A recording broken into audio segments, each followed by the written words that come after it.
यह महिला कोमा से जागी और उसने एक भयानक बात का पता लगाया। वह एक अंधेरे और बंद कमरे में फंसी हुई थी। उसका हाथ एक ग्लूकोज के पाइप से जुड़ा हुआ था। उसे अपने निचले शरीर में तेज दर्द महसूस हुआ। उसने अपना कंबल हटाया तो देखा कि उसके सीधे पैर को दीवार से एक जंजीर से बांधा गया था। वह बहुत डरी हुई थी। उसने देखा कि उसका फोन ज्यादा दूर नहीं था। वह फोन तक पहुंचने की कोशिश करने लगी, लेकिन वह असफल रही क्योंकि उसके पैर को जंजीर से कसकर बांधा गया था। अचानक उसने एक तरकीब सोची। उसने पत्तों की नली के फ्रेम का उपयोग करके फोन को अपनी ओर खींचने की कोशिश की। काफी मशक्कत के बाद वह आखिरकार फोन को वापस लाने में सफल रही। वह पुलिस को कॉल करना चाहती थी, लेकिन उसे निराशा हुई जब उसने पाया कि इस कमरे में कोई सिग्नल नहीं था। सिग्नल ढूंढते समय उसे बाहर से कदमों की आवाज सुनाई दी। थोड़ी देर बाद एक लंबा आदमी खाने का सामान और अपनी कमर पर पिस्तौल लेकर अंदर आया। इस स्थिति को देखकर लड़की ने खुद को शांत रखने की कोशिश की। उसने आदमी से पूछा, क्या तुम अमीर हो? लेकिन आदमी ने कहा, मैं तुम्हें जिंदा रखना चाहता हूँ। लड़की को कुछ समझ नहीं आया। आदमी एक छड़ी लेकर आया और जंजीर की चाबी लड़की के पास फेंक दी। इसके बाद वह बिना पीछे देखे कमरे से बाहर चला गया। हालांकि वह आदमी क्यों आया यह लड़की को नहीं पता था, लेकिन उसने सोचा कि वह उसके शरीर को चाहता है। उसने तुरंत चाबी का उपयोग करके अपनी पैर की जंजीर खोल ली। फिर वह दरवाजे के पास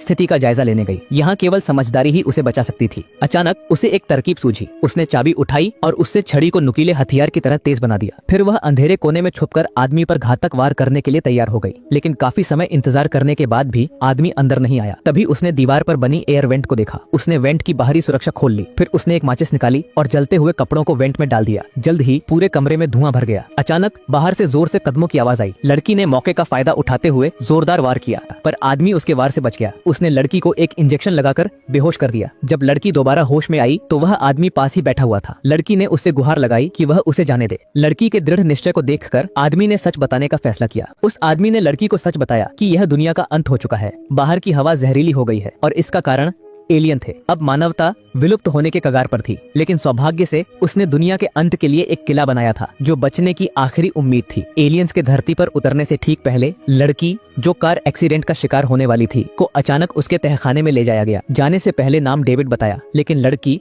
उसकी बातों पर यकीन करने को तैयार नहीं थी। जब उसने देखा कि दरवाजा खुला है तो वह धीरे धीरे चेंबर से बाहर निकल गई। बाहर उसने एक अजीब दृश्य देखा। यह जगह किसी छोटे सुपरमार्केट जैसी दिख रही थी, लेकिन तभी उसकी नजर कोने में पड़े एक घायल दाढ़ी वाले आदमी पर पड़ी। उस आदमी ने उसे मुस्कुराते हुए नमस्ते कहा। उसने बताया कि वह भी यहाँ भागकर आया था। लड़की ने वहाँ आधा दिन और आधी रात इंतजार किया, लेकिन तभी डेविड वहाँ आया और लड़की को तहखाने का दौरा कराया। यह जगह बुरी तरह अस्त व्यस्त थी। हर तरफ जीवन जीने के सामान बिखरे पड़े थे। वहाँ इतना खाना था कि दुनिया के अंत तक जिंदा रहा जा सके। बाद में डेविड लड़की को एक मजबूत दरवाजे तक ले गया। लड़की बाहर झांकने के लिए बेचैन हो उठी। उसने बाहर का नजारा देखा और कुछ जानवर भी जिन्हें एलियंस ने मार दिया था। अब लड़की को डेविड की बातों पर यकीन हो गया, लेकिन फिर उसने डेविड की कार देखी। उसे अचानक याद आया कि यह वही कार थी जिसने उसका एक्सीडेंट कराया था। अब लड़की को एहसास हुआ कि यह सब डेविड की एक चाल हो सकती है, लेकिन उसने इस बात का जिक्र नहीं किया। उसने एक योजना बनाई कि वह यहाँ से चुपके से निकल जाएगी। रात के खाने के समय लड़की ने डेविड की कमर पर लटकी हुई चाबी देखी। अचानक उसके दिल में एक ख्याल आया। उसे पता था कि डेविड दाढ़ी वाले आदमी के करीब जाना पसंद नहीं करता, इसलिए उसने दाढ़ी वाले आदमी के साथ बातचीत करना शुरू कर दिया। अंत में उसने जानबूझकर उस आदमी के हाथ को छुआ। यह देखकर डेविड को गुस्सा आ गया। उसने लड़की को दीवार के कोने में खड़ा होने को मजबूर कर दिया। उसने लड़की पर एहसान फरामोश होने का आरोप लगाया। डेविड ने कहा कि उसने उसकी जान बचाई थी, वह अभी भी उसके संरक्षण में थी, और उसने कहा कि उसे दूसरे मर्दों के साथ दोस्ती नहीं करनी चाहिए। लड़की ने चोरी छुपे डेविड की चाबी छू ली। उसका उद्देश्य पूरा हो चुका था। लड़की अब शांत हो गई। इसके बाद वे दोनों फिर से मेज पर वापस आ गए। अचानक गाड़ी का हॉर्न सुनाई दिया। लड़की को समझ में आ गया कि समय आ गया है। लड़की ने बियर की बोतल उठाई और डेविड को मारा। फिर वह दरवाजे की ओर दौड़ी। उसने चाबी उठाई और दरवाजा खोलने की कोशिश की। पहला दरवाजा वह सफलतापूर्वक खोलने में कामयाब रही। इसी समय डेविड ने उसका पीछा करना शुरू कर दिया। नाजुक क्षण में लड़की ने तुरंत दरवाजा बंद कर दिया। जब उसने दूसरा दरवाजा खोला तो एक गाड़ी बाहर आई, लेकिन अचानक दरवाजे के सामने एक औरत आ गई। उसने लड़की से दरवाजा खोलकर उसे अंदर आने देने की विनती की। डेविड ने उसे चेतावनी दी कि वह दरवाजा न खोले।